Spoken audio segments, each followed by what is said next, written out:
welcome back to Good Morning Tobago, guys. As we continue our conversations this morning, we have the pleasure of continuing yesterday's discussion that we had with the chairman of the Studley Park Enterprise Limited Board, Mr. Ashwood Jack. And to have this conversation on the Studley Park quarries and its management or mismanagement, we're having this conversation with Mr. Kwesi, who is the former secretary for infrastructure, quarries, and the environment. And we want to welcome you here this morning. And good morning. Thank you so much, Shenelle, for that very warm welcome.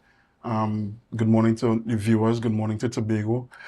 Can I steal a few moments? And I can't stop singing the praises of the primary school athletes. The Tobago's own primary school athletes came away victorious in the national primary school finals yesterday.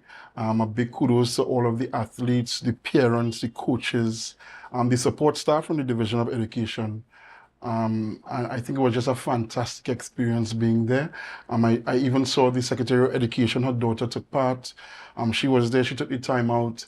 The Assistant Secretary in the Division of Community Development and Sport, I think it is, he was there.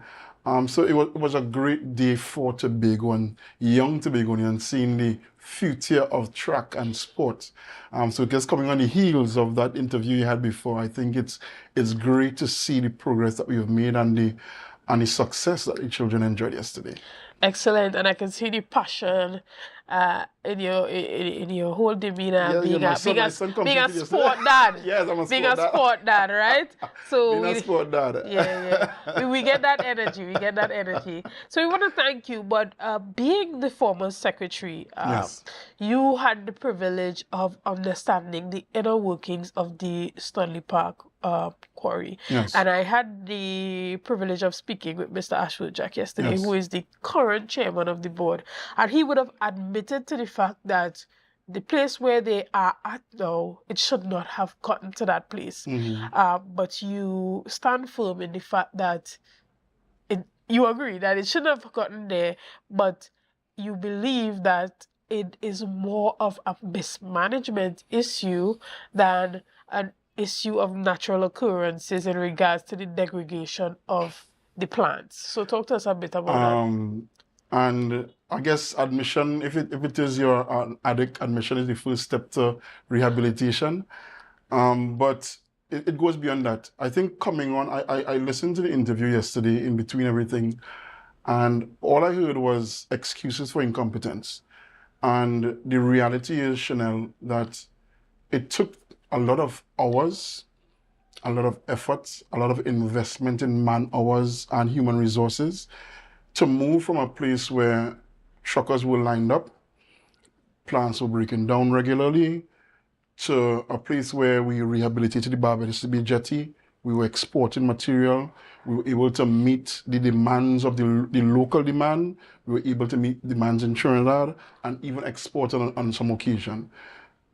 Studley Park Enterprise Limited, which began operation in 2017, it took a lot of work. We moved from over 160 something workers, or close to 200 if I recall, because there were some other workers as well, to where we were operating with about 57 employees. We were leaner, we were more efficient. We dealt with the issues of the plants. As a matter of fact, I heard complaints about the old plants, the Nordberg plant and the Cedar Rapids plant, both of them under our tenure. Both of them, we changed cones on the Cedar Rapids plant, and there were 2 new cones commissioned on the Nordberg plant, that French plant that was spoken about. 2 brand new cones. As a matter of fact, that entire plant was basically scrapped down, sandblasted, and basically done over. And so although it's an old plant per se, they're new parts.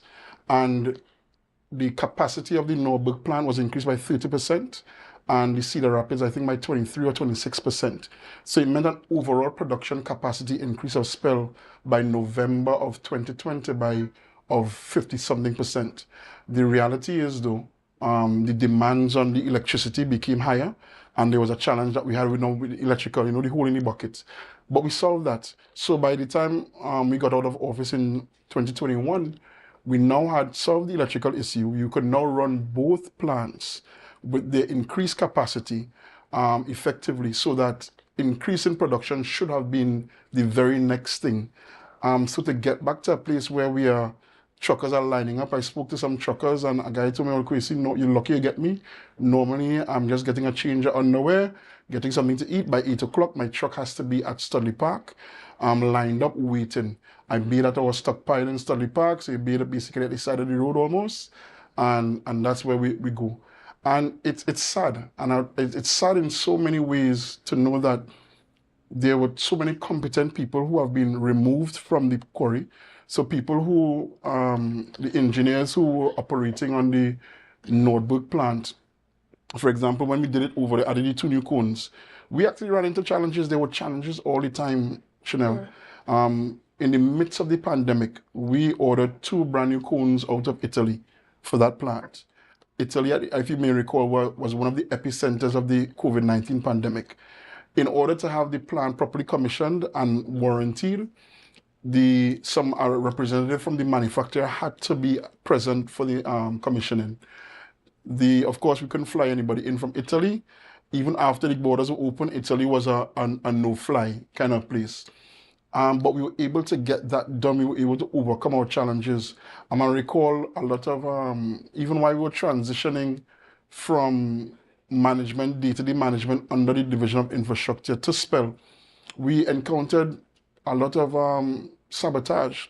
One of our most, I remember one time, one of the most experienced heavy equipment operators at the time used our largest excavator, hooked onto a rock and tore the bucket. Right. And any experienced operator, even any experienced one, if you feel a certain amount of resistance, you ease off. Right. And this bucket was torn. Of course, they don't go down the road and pick it up, pick up a new one. We had to order it, special order, because of the size. But did we sit down and say, well, oh my gosh, woe is unto us? It happened that we had to bring in an excavator, rent one, and then get going again while we order. So when this happened, I would assume that it also created a high level of backlog as well. It didn't, and that's the point I'm making. Shenelle, we encountered challenges with equipment falling apart or breaking down. We experienced those things. Challenges with getting with OSHA, we experienced those things. OSHA came in and shut down our fuel plant. We couldn't put any diesel. We couldn't use the diesel plant for a while at the quarry. But we didn't make that a problem. We found solutions. And you see, that's what real management does. And there was a defined management structure. There was the executive council. I was the secretary. Under me, there was the chairman of the Studley Park Enterprise Limited and the board. Under that, there was a general manager with the staff at SPEL. Very clearly defined rules. A very clear mandate that I gave to the board, through the executive council, of course. Give a mandate to the board. Policies were fleshed out to achieve our mandate. There was a lot of clarity. As a matter of fact, it got to the place where at one time we were operating double shifts at Studley Park. But it meant, because the andesite is a blessing and a curse, second hardest material in the world, a limestone quarry doesn't have the challenges. And Mr. Jack was right. It was one of the few things he said correct. The crushing mechanisms wear out much faster that way. We were running double shifts. It meant, of course, that the jaws and so on would wear out fast, in double time. It means then that you have to ensure that the consumables are in stock. Conveyor belts, matting, your jaws always have to be in stock. That's called a procurement plan. And those things were put in place because those were the mandates. Because the questions I would ask on a quarterly or monthly basis is, okay, where are we with production? How are we looking in terms of profitability? How are we looking in terms of downtime? And as a secretary, I monitor downtime quite closely. And for me, even an operating time of 56%, which would have been like downtime of 44%, was not sufficient for me. That was unacceptable to me. We're now operating, it looks like, with a downtime of 70%, it looks like. Well, from the conversation that I had yesterday with Mr. Jack, he'd have indicated that productivity had been reduced to about 85% because of the issue. But he indicated that the issue was because there was a particular part on one of the plants that was no longer available. So let me share this with you, Shenelle. Two things. One, If it is you are producing at a high level for a long period, you will have stockpiles of material. So even if there's a drop in production for a limited period, you would not be too severely affected because of your stockpiles. The fact that we're going through the situation now means that there's limited to no stockpiling done of sharp sand, which is 2 millimeter in particular. There might be a lot of 90 millimeter because we don't really use that in Tobago. So it means that for this situation is not a now thing, Shenelle. It has been going on for some time. I also shared with you that the Nordberg plant, I heard the issue of the pump and the trial and error. Imagine, Shenelle, if new management came into Tobago Updates and has got rid of all of the technical staff, and then we want to run the show tomorrow. How are we going to do it? Obviously, we don't know how to even operate the cameras, and you will be in the dark. A lot of the competent staff will remove from spell, and we have a situation now where they're again feeling around in the dark, and it took time to invest and build the competencies. As I said, when we commissioned the Notebook plant, it was basically a rebuilding of that entire plant. They scrapped it down to almost nothing, did over the electrical, so they mapped out the electrical. So all of these issues that I'm hearing that sound like they're brand new, these have been things dealt with. The dust suppression dealt with in the past. OSHA dealt with in the past. We have dealt with many of those issues, but there was never this situation of where truckers had to go back to lining up overnight, because Shenelle, it's what we need to be mindful of is that the next step, and I remember a trucker saying this to me some time before when we were doing the whole movement towards spells, like, listen, he said, Kwesi, you're my friend now, but I'll tell you this. If it is after line up overnight for any material, I'm not charging that price that you all recommended.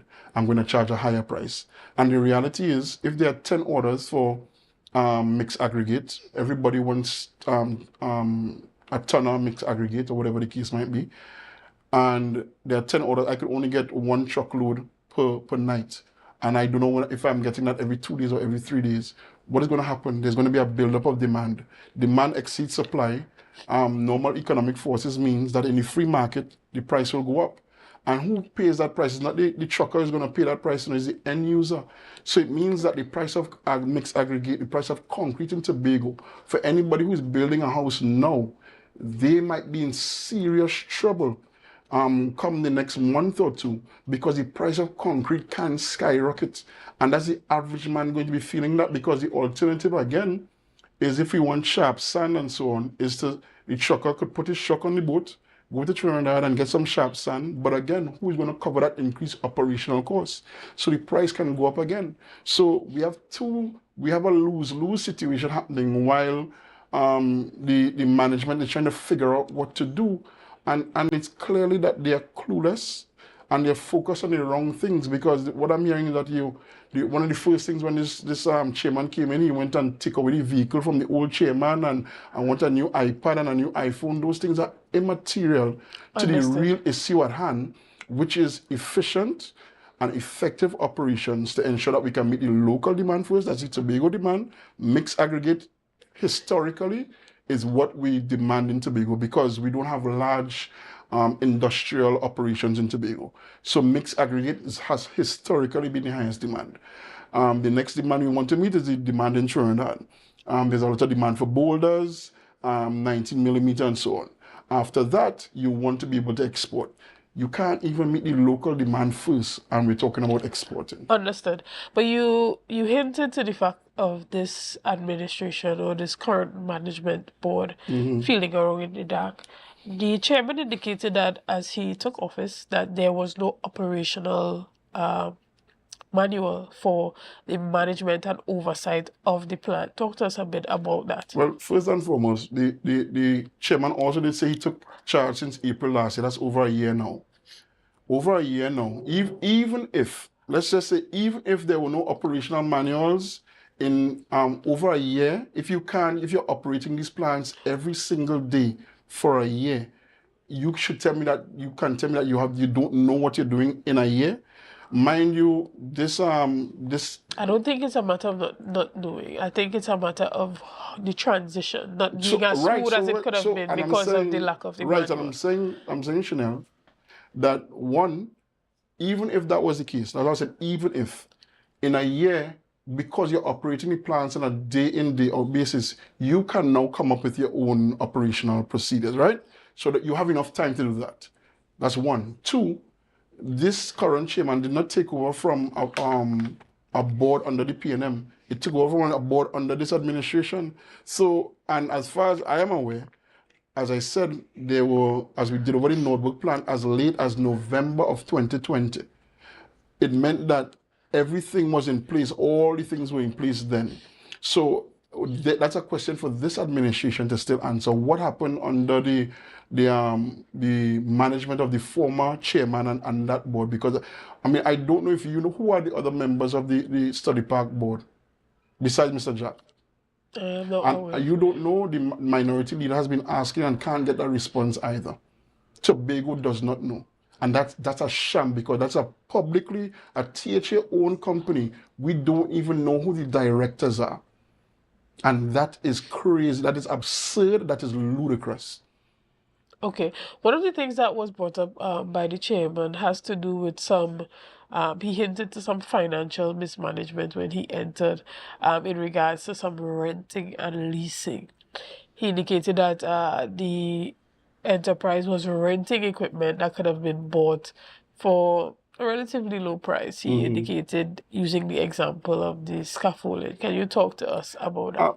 And again, and you know, one, there's two things. One, I spoke about the structure in terms of the management structure being that as secretary, I didn't go in there just like this chairman is doing. I'm not going into the quarry on a day-to-day basis. What I can say is that under our operations, there were two former chief administrators, a former permanent secretary, a sitting administrator, a management accountant. So all that is the kind of competency that we place on our management board at the time, so that those things could not escape that board. Again, for that period under the previous chairman, under this same administration, they will have to account for that. But I can say definitively that there was a period of management, and I don't have the books in front of me, where there was a lot of scrutiny into these things. And I can say, and I would say that there would be times, of course, that you have to rent stuff. I don't know what was rented. I am not the one to go in, as I said, on a day-to-day and say, well, why you put half tank of gas or not quarter tank of gas? That was never my role. You had a general manager in place, a chairman in place, and there was a clear mandate for increased productivity. And I can say as well, Shenelle, just to reinforce that point, one of the things, even though we had to realize significant growths in production, significant growths in profitability, I still felt that Spell was still underperforming, and we had actually initiated an operational audit, because I was convinced at the time that even though we were leaner, more efficient operation than previously, we were still not as efficient as we could be. And we left now a gold mine for the incoming administration, because of an operational audit was done by a reputable firm, to look at the operations of Studley Park Quarry to see what can be done to change the operations to ensure increased profitability. So a gold mine was left. So we left two working plants with increased capacity. We solved the electrical issue. We had an operational audit in place. We also have the rehabilitated Barbados Bay jetty, and we had clients. Everything was in place to have a well-functioning, effective, efficient, and profitable Studley Park Enterprise Limited when I left office in December of 2021. What we're having now is, well, I didn't say crash and burn. The gentleman said it himself. I don't know if he didn't read well. I'm not going to say that he cannot read, but I would say is that be less concerned with Facebook posts and be more concerned with proper management, because I'm hearing excuses about the procurement and what they don't have this and OPR. Since 2017, the Tobago House of Assembly operated as if the procurement regulations were in place. So we were ahead of the curve. So the procurement, quote unquote, challenges always existed. What it did mean is that you have to have a procurement plan. And there are certain consumables, as I spoke before about the underside and the hardness of the material. So you always have to have the conveyor belts, the matting, the jaws in stock. Those are standard things. The information I'm getting now is that those things are not even in stock. The Cedar Rapids plant is down for the same matting and belting, which are basic consumables that should be in stock. And it's because, again, you have now gone in like a bull in a china shop and they start breaking down because you think you know. And I remember a quote from someone saying the dangerous thing is not knowing. It's not when you don't know, it's when you don't know that you don't know. Shana, I went into the division of infrastructure not as an engineer, not as a construction person, but as someone who was willing to listen, to learn, and to lead. And leadership in organizations like that takes a lot of skill in terms of management because you now have to bring together all of the information, advice. I relied heavily on, again, as I spoke to the past chief administrators, the administrator in the division at the time, Mr. Richie Toppin was our past manager at Quarry, a mechanical engineer, Mr. David Moses, who is one of the leading quarrying experts in Trinidad and Tobago. He was there at the start of this particular quarry. And it's about meeting with all of these people, gathering the information and assimilating it and putting out then policies and mandates in the best interest of Tobago, given all of the information. And what I'm hearing is that the information, one, is being either ignored or just not understood. So that we're now in the place where we are, where, the scripture says, lean not on your own understanding, where there are people who have gone in, and whereas Mr. Jack may have been very good at producing pumpkins or cucumbers at a high level and rate, clearly hard rock quarrying is not necessarily his expertise, and he needs to lean not on his own understanding and lean on the understanding of people who have been there long, people like Mr. Moses who have a lot of information and technical know-how, and really try to humble himself to the place, because dealing with professional egos was a big thing as well. Humble to yourself to the place where you recognize, you know what, you are more competent in this area than me, and it's no problem. I had absolutely no problem saying this person knows more about mechanical engineering. I'm not a mechanical engineer. You know more about civil engineering, chemical engineering. You name it, you know more than me. What I understood was leadership and management. And once you were clear on your objectives, then we were able to get the outcomes, which we see are being really eroded at this time. Understood. And one of the other things that came up yesterday was the licensing for the quarries. Talk to me about whether or not this was an issue that you also dealt with during your time, in terms of the licensing being up, the licenses being up to date. Yes, and again, and that's why I said it's almost like complaining that it's going to rain and it rains, so I didn't get to do a job. Those are excuses. As I said before, we dealt with OSHA. OSHA shut down our fueling station at one time. We dealt with the mining license issues. We dealt with blasting license issues. We blasting permit issues. All of those issues, Shenelle, I remember one time it got so difficult with the blasting permit during the pandemic that I remember calling the Minister of Labour, calling different people, because we needed the OSHA committee, the OSHA committee to meet in Trinidad.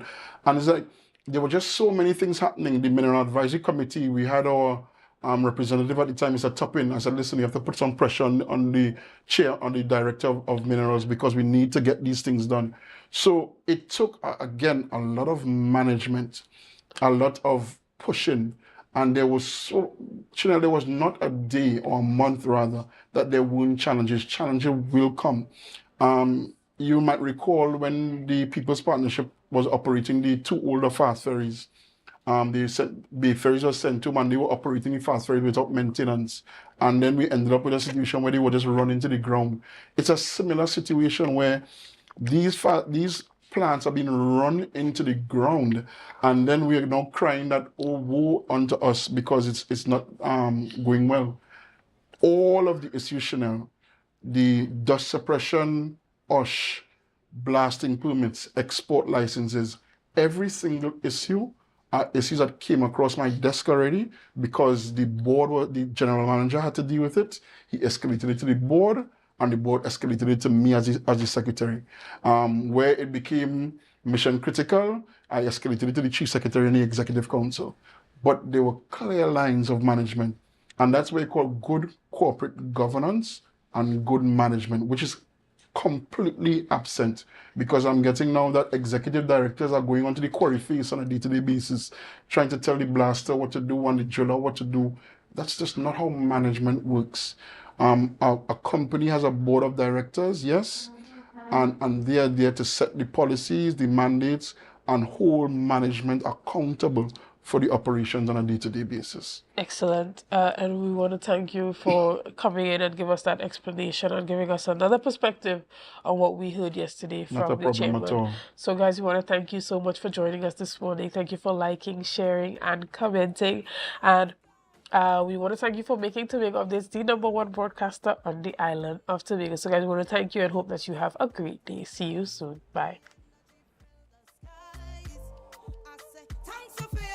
So wake up and